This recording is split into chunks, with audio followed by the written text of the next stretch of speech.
I overheard my daughter say, "Mom's too weak to fight back." She was stealing from my accounts. But I wasn't weak. That night, I called the police and pressed charges. They arrested her at work, and that was when everything changed. My name is Patricia, and I'm 68 years old. I'm calling to you from my quiet apartment in Portland, Oregon, where I now live alone, though that wasn't always the case. Before I tell you what happened, I'd love to know, where are you watching this from? Drop your location in the comments. There's something comforting about knowing I'm not alone in this. This story began 3 years ago, though if I'm being honest, the seeds were planted much earlier. I just didn't want to see them growing. My daughter Vanessa was 42 when this all happened, my only child, my miracle baby, because the doctors said I'd never conceive. For years, it was just the two of us after my husband James passed from a heart attack when Vanessa was 19. I worked double shifts as a nurse at Providence Hospital to put her through college. I sacrificed vacations, new clothes, repairs on my aging car, all of it, so she could have opportunities I never had. She graduated with a business degree, and I was so proud. But something shifted after college. The jobs never seemed to work out. There was always a reason: a difficult boss, office politics, a company downsizing. By her mid-30s, she'd moved back home, promising it was temporary. Temporary became 5 years. I didn't mind at first. I loved having her around. The house felt less empty. We'd watch movies together, cook dinner, talk about her job applications. I was recently retired, living on my pension and Social Security, but I had enough. We managed. But then I started noticing things. Small things at first. My checkbook didn't quite balance. I think I had $800, but the bank said $650. I chalked it up to my aging mind. Maybe I'd forgotten a purchase, miscalculated. At 65, I figured memory slips were normal. Then my credit card statement showed charges I didn't recognize. A $200 purchase at Target, dinner at an expensive steakhouse, a payment to some online shopping site. When I asked Vanessa about it, casually, not accusingly, she had explanations. She'd picked up groceries for us at Target, didn't I remember? The steakhouse was where she'd met a potential employer for an interview. The online purchase was a birthday gift for me she'd ordered on my card, planning to reimburse me. It all sounded reasonable. I wanted it to be reasonable. Looking back now, I see how desperately I needed to believe her. She was my daughter, my baby, the child I'd devoted my entire adult life to raising. The thought that she might be lying to me, stealing from me, it was too painful to consider, so I didn't consider it. I made excuses. I told myself I was being paranoid, suspicious for no reason. What kind of mother suspects her own child? But the discrepancies kept growing, and my savings kept shrinking, and somewhere deep in my gut, beneath all my denial and love and hope, I knew something was very, very wrong. The first real crack in my denial came 6 months before everything exploded. I'd gone to withdraw money from my savings account, the one I'd been building for emergencies, and eventually to leave something for Vanessa when I passed. I'd worked so hard for that money, extra shifts, holiday overtime, years of careful saving. It should have had close to $47,000. The teller's face was neutral as she handed me the balance receipt, $12,316. I stared at that number, certain there'd been a mistake, a bank error, something. I asked to speak with a manager, my hands trembling as I held that slip of paper. The manager, a kind woman named Susan, pulled up my account history on her computer. Her expression grew concerned as she scrolled. "Mrs. Harrison, there have been numerous transfers out of this account over the past 18 months. Large transfers. 2,000 here, 3,500 there. They're all authorized with your PIN and security information." "That's impossible," I said. "I haven't made any transfers." But even as I spoke, realization was creeping in like cold water. Susan printed out the transaction history. Transfer after transfer, dating back nearly 2 years, always to the same external account. Never the same amount, which I later learned was deliberate. Varying amounts are less likely to trigger fraud alerts. My chest felt tight. Can you tell me whose account this money went to? She couldn't, not without a court order. Privacy laws. But she gave me the printouts and suggested I file a police report if I believed fraud had occurred. I drove home in a daze, those papers burning on the passenger seat beside me. When I got home, Vanessa was in the kitchen making lunch. She looked up and smiled, that same smile I'd loved since she was a baby. "Hey, Mom, want a sandwich?" I should have confronted her right then. I should have demanded answers, but I couldn't form the words. Instead, I went to my bedroom, locked the door, and cried until my ribs ached. That night, I barely slept. I kept thinking about all those transfers. The timing coincided with when Vanessa moved back in. She had access to everything: my purse, my mail, my personal information. I'd never hidden anything from her. Why would I? She was my daughter. Over the next few weeks, I started paying attention differently. I noticed how she'd volunteer to help with my bills, to check my mailbox, to organize my financial papers, how she'd suggest I take a nap while she handled things, how she always knew my passwords because I'd shared them, trusting her completely. I started keeping my purse locked in my bedroom, changed my PIN, stopped telling her about my bank visits. She noticed the changes.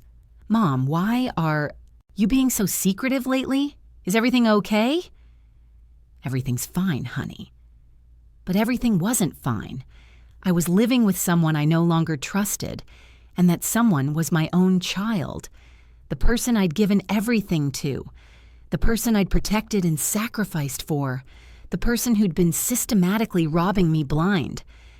I spent 2 months in agonizing limbo, trapped between my growing certainty and my inability to act on it.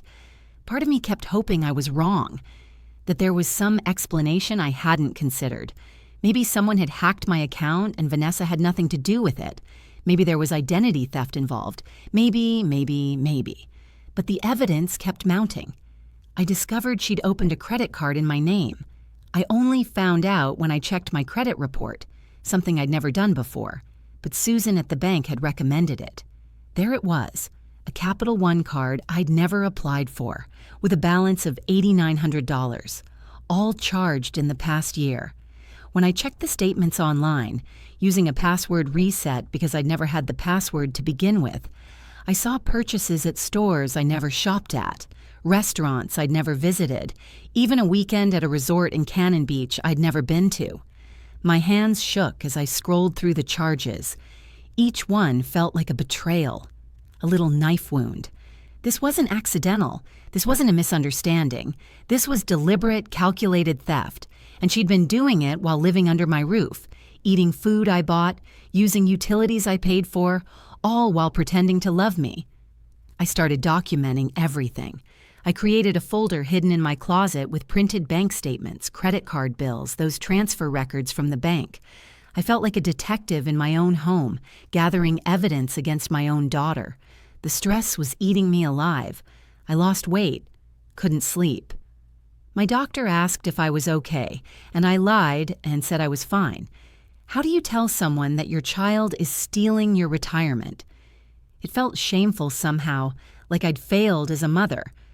I considered confronting Vanessa directly. Maybe she'd confess. Maybe she'd apologize and we could work something out, get her help, figure out why she'd done this. I played out those conversations in my head 100 times. But I was also afraid.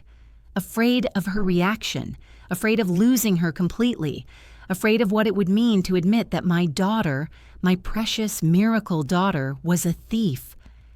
Then came the night that changed everything. It was a Thursday evening in early March. I'd gone to bed early with a headache, but I couldn't sleep. Around 10 o'clock, I got up to get some water. As I walked past Vanessa's room, I heard her on the phone. I should have kept walking, but I heard my name, and I stopped. "Yeah, I took another $1,500, she was saying. "No, she hasn't noticed. I told you Mom's too weak to fight back. She won't do anything even if she does find out. She's terrified of losing me. I'm all she has." She laughed then. actually laughed. I've got at least another 6 months before I need to worry. Her Social Security deposits hit next week. I'll take half before she even checks.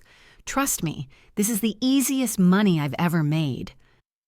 I stood frozen in that hallway, my hand over my mouth to keep from making a sound. I don't remember walking back to my bedroom.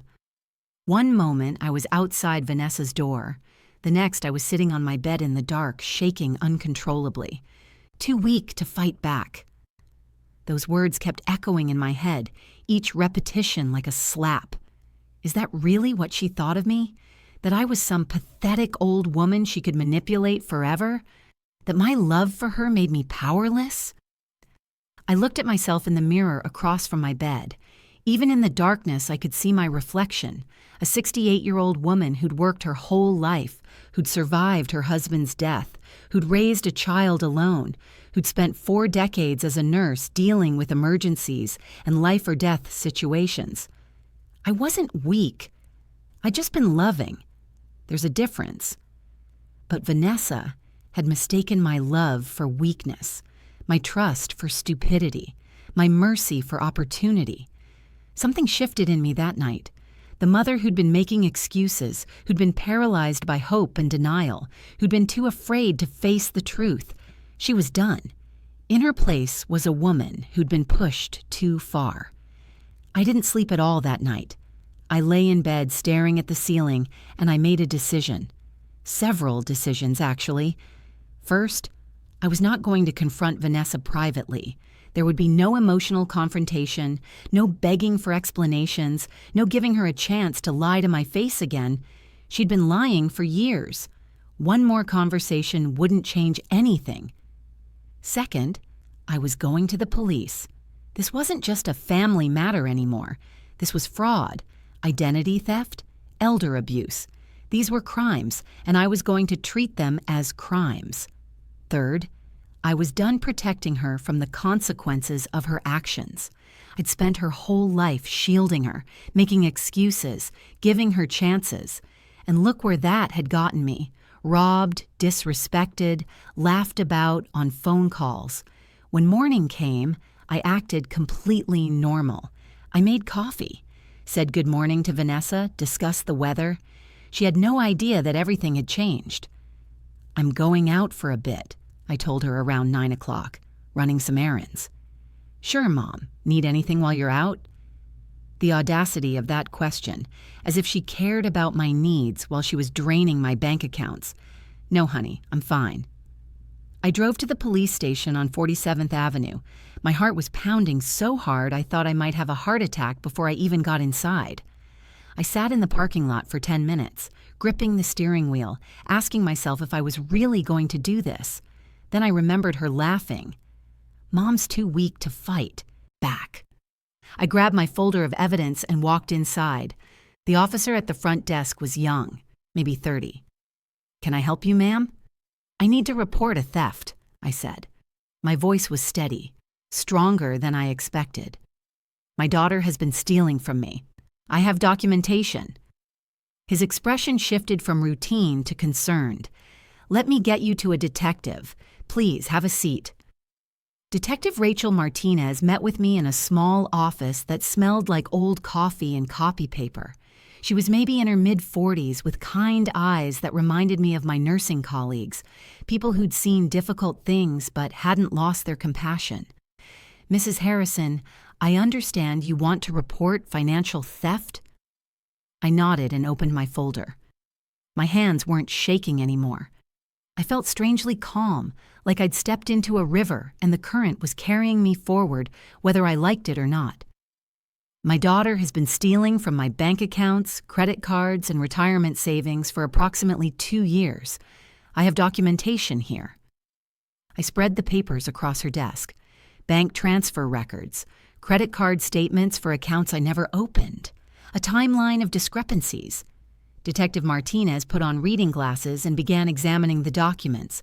Her expression grew more serious with each page. This is very thorough, Mrs. Harrison. Can you tell me how you discovered this? I told her everything. The disappearing savings, the unauthorized credit cards, the mounting evidence I'd been collecting. And finally, the phone conversation I'd overheard the night before. She said I was too weak to fight back, I said quietly, that I wouldn't do anything even if I found out. Detective Martinez looked up at me. But you're here. Yes, I'm here.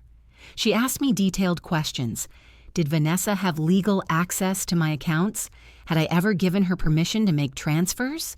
Did she live with me? When had the theft started? I answered everything as clearly as I could. The nurse in me understood the importance of accurate information.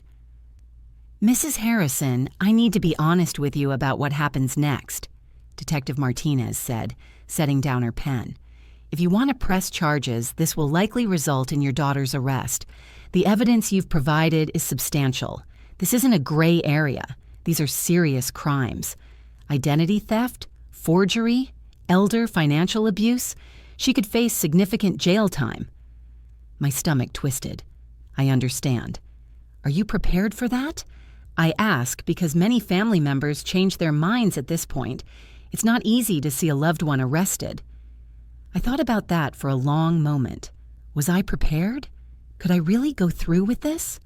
Then I thought about Vanessa laughing on that phone call, about her coldly calculating how much more she could steal, about years of my hard work, my retirement, my security being drained away while she smiled at me across the dinner table. Detective, I spent 40 years as a nurse, I said. I dealt with difficult situations every day.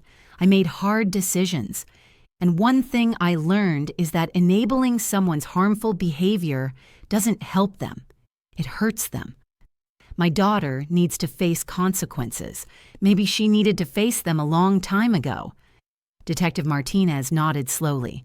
Then let's proceed. I'll need you to make a formal statement. I spent the next 2 hours going through everything again, this time for the official record. By the time I left the police station, it was early afternoon and a case had been opened against my daughter. The next 3 days were surreal. I went home after the police station and acted like nothing had happened. Vanessa never suspected. We had dinner together, watched television. She even hugged me goodnight, and I had to stand there and accept it, knowing what was coming. Detective Martinez had told me it would take a few days to process everything and prepare for the arrest. They wanted to verify my documentation, consult with the district attorney's office, and build an airtight case. We'll likely arrest her at a neutral location, Detective Martinez had explained. Not at your home. You shouldn't be present for it. It's safer that way. I'd asked them to do it at her work. Vanessa had recently started a new job, receptionist at a dental office in downtown Portland. She'd been there about 6 weeks. Every morning she'd leave around 8:30 and I'd have the apartment to myself. On the 4th day, Friday morning, she left for work as usual. "See you tonight, Mom. Maybe we can order Thai food." "That sounds nice, honey." As soon as her car pulled away, my phone rang. Detective Martinez. "Mrs. Harrison, we're executing the arrest warrant this morning. Officers are heading to her workplace now. I wanted to give you advance notice." My heart started racing. "Thank you. Are you okay? Do you have someone who can be with you?" "I'm fine. I'm okay." I wasn't sure if that was true, but it was what came out. After we hung up, I sat on my couch and stared at the wall. In about an hour, maybe less, Vanessa's entire life was going to change. Officers would walk into that dental office. They'd ask to speak with her. They'd place her under arrest in front of her coworkers, her boss, everyone. Part of me felt sick about it, but a larger part, the part that had heard her laugh about stealing from me, that had watched my life savings disappear, that had been called too weak, felt something else. Resolution, finality, justice. My phone rang again around 10:30. Detective Martinez. "It's done. She's been arrested and is being processed at the county jail. She'll be arraigned Monday morning. I wanted you to know." Did she say anything?" "She claimed there was a mistake, that you'd given her permission. Standard denials." Detective Martinez paused. "Mrs. Harrison, you should know she tried to call you from the jail multiple times. You're not obligated to take those calls." "I won't," I said. Also, be prepared. She might try to contact you through friends or other family members. She might apologize, make promises, try to convince you to drop the charges. It's very common. I understand. After that call, I sat in my quiet apartment and cried. Not from regret, I didn't regret my decision, but from grief. Grief for the relationship that had never really existed. Grief for the daughter I'd thought I had versus the person she actually was. If you're watching this and you've ever had to make an impossible choice to protect yourself, even when it hurt, especially when it hurt, could you take a moment and subscribe to this channel? Your support means everything to me, and it reminds me that I'm not alone in facing hard truths. The weekend was the longest of my life. Vanessa remained in jail until her Monday arraignment. The bail would be set then, and she'd have the opportunity to be released if she could make it. I knew she'd try to call me, try to get me to bail her out. I had the jail block my number. On Saturday, Vanessa's friend Kelly showed up at my door. Kelly had been Vanessa's friend since high school, a woman I'd always liked, always welcomed into our home. "Mrs. Harrison, I need to talk to you about Vanessa." Her face was troubled. I let her in, offered her tea. We sat in my living room, the same room where Vanessa and I had spent countless evenings. "She called me from jail," Kelly said. "She's devastated. She told me what happened, and Mrs. Harrison, I think there's been a misunderstanding. Vanessa said you'd been confused lately, that maybe you forgot giving her permission." "Kelly," I interrupted gently but firmly, "did Vanessa tell you she stole over $35,000 from me? That she opened credit cards in my name? That I heard her on the phone laughing about it, calling me too weak to stop her?" Kelly's face went pale. She said it was maybe a few thousand, and she was planning to pay you back, and she lied to you, just like she's been lying to me. I pulled out copies of my bank statements. "Look at these. These are just some of the transfers. This is not confusion. This is not misunderstanding. This is calculated theft." Kelly stared at the papers, and I watched her expression shift from defensive to shocked to horrified. "Oh my God," she whispered. "Mrs. Harrison, I had no idea. She made it sound like... She said you were having memory problems, getting paranoid, that she was worried about you." "I know. She's very convincing. She's been convincing for 2 years while she robbed me." Kelly left shortly after, apologizing profusely. I felt bad for her. She'd been manipulated too. Vanessa had been spinning a web of lies far wider than just me. Sunday was quiet. I went to church, something I'd been doing less frequently since Vanessa moved in. Somehow she'd always needed something on Sunday. Mornings always had a reason why we should skip service. I sat in the pew at St. Michael's, surrounded by people I'd known for decades, and I felt a strange sense of peace. I'd done the right thing. It was hard, it was painful, but it was right. After church, Martha Chen, a friend from my nursing days, came up to me. "Patricia, I heard about Vanessa. Are you okay?" Word traveled fast in our congregation. I wasn't surprised. "I'm managing, Martha." "What you did took courage. I just want you to know that." Her words made me tear up.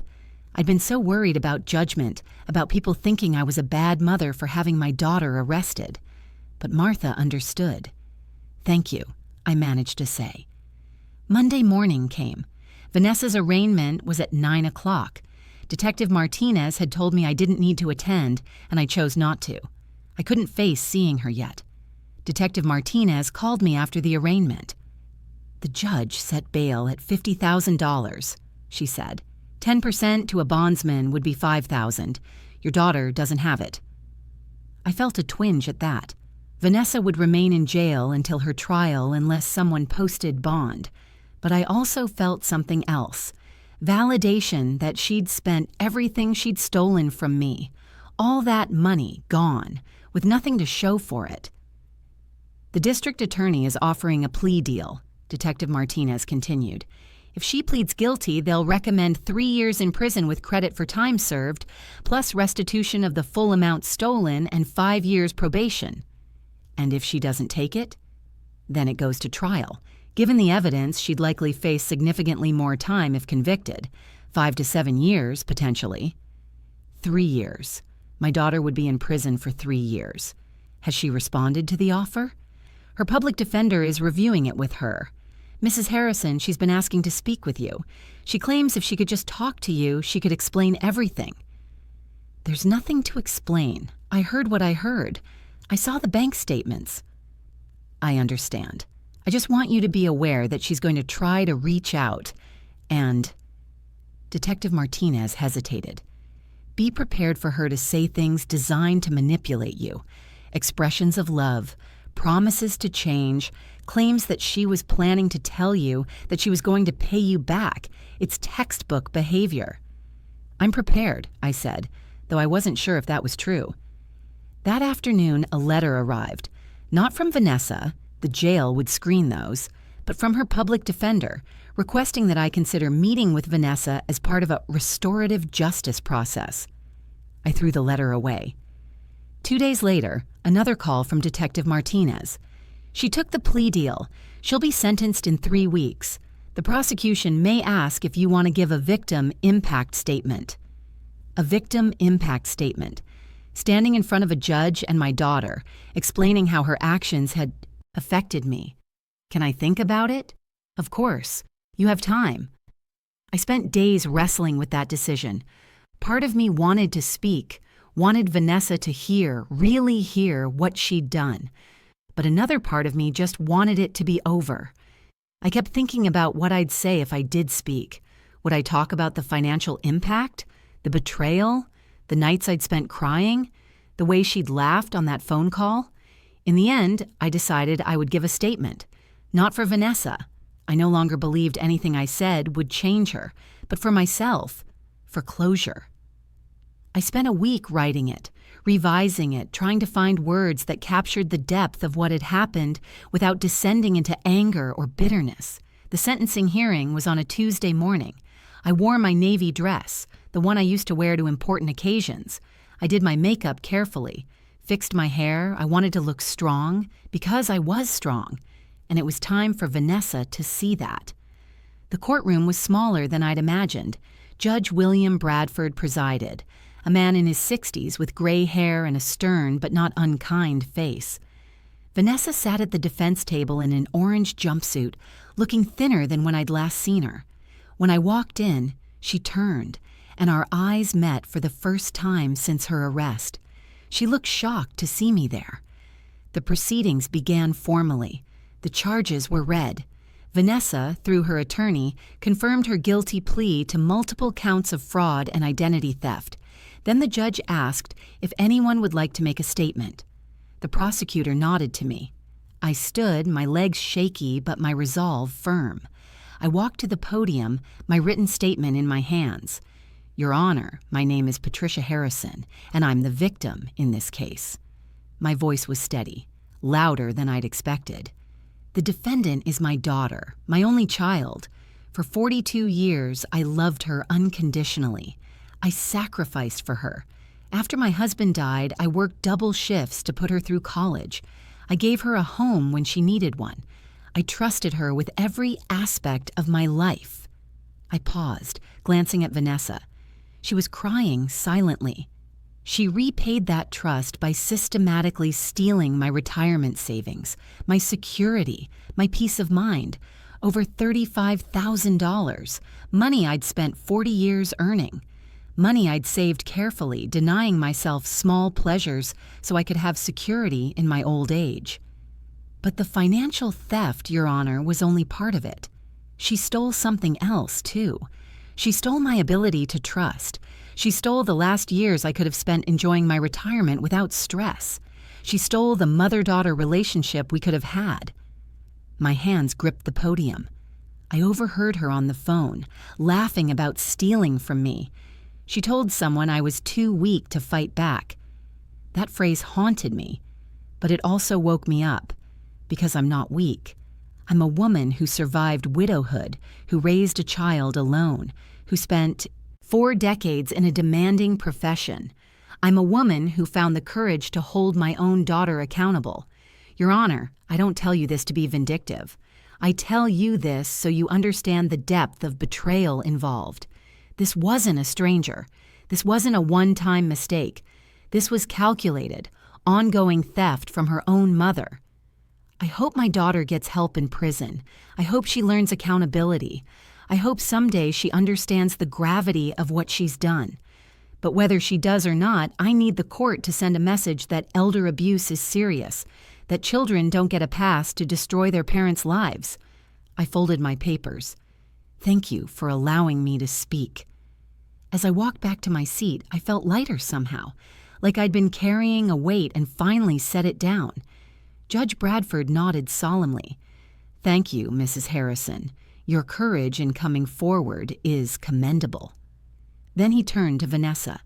Miss Harrison, please stand. Judge Bradford looked at Vanessa over his reading glasses. Miss Harrison, you have pleaded guilty to multiple counts of fraud, identity theft, and elder financial abuse. These are serious crimes that betrayed not just your victim's trust, but the fundamental bond between parent and child. Vanessa was crying harder now, her shoulders shaking.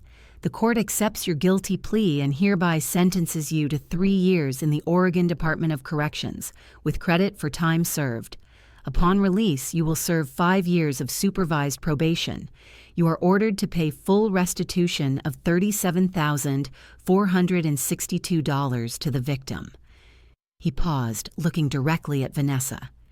You are also prohibited from contacting the victim for the duration of your sentence and probation period unless she explicitly consents in writing. Do you understand these terms? Yes, Your Honor, Vanessa managed to say through her tears. I hope you use your time in prison to reflect on your actions and to become a person who deserves the love your mother gave you. The gavel came down. It was over. I sat there for a moment, processing it all. 3 years, restitution, a no-contact order, justice, in the eyes of the law at least. As the bailiffs led Vanessa away, she looked back at me one last time. Her face was devastated, pleading. I saw her mouth the words, "I'm sorry." I didn't respond. I simply looked at her, then looked away. Outside the courthouse, Detective Martinez found me on the steps. How are you holding up? I'm not sure yet, I admitted. It's a lot to process. You did the right thing, Mrs. Harrison. I want you to know that. In my 15 years doing this job, I've seen too many cases where family members couldn't bring themselves to press charges. The abuse just continues. You broke that cycle. I nodded, feeling tears threaten for the first time that day. Now what? I asked. Now you rebuild. You've got your restitution order, though. Realistically, it may take time to collect. You've got the no-contact order for your protection, and you've got your life back. That last part struck me. My life back. In the weeks that followed, I did start rebuilding. I changed all my passwords and PINs again. I met with a financial advisor about protecting my remaining assets. I started attending a support group for victims of financial elder abuse, and I wasn't surprised to find I wasn't alone. I also started volunteering at a senior center, teaching other older adults about financial safety and how to recognize warning signs of exploitation. If my experience could help even one person avoid what I went through, it was worth sharing. Do I miss Vanessa? Yes, I miss the daughter I thought I had. But I don't miss the person who stole from me, who called me weak, who betrayed me for years. I'm 68 years old, living in Portland, Oregon. I pressed charges against my daughter and she went to prison. And I'm not weak. I never was. I'm just a mother who finally learned that sometimes love means letting consequences happen.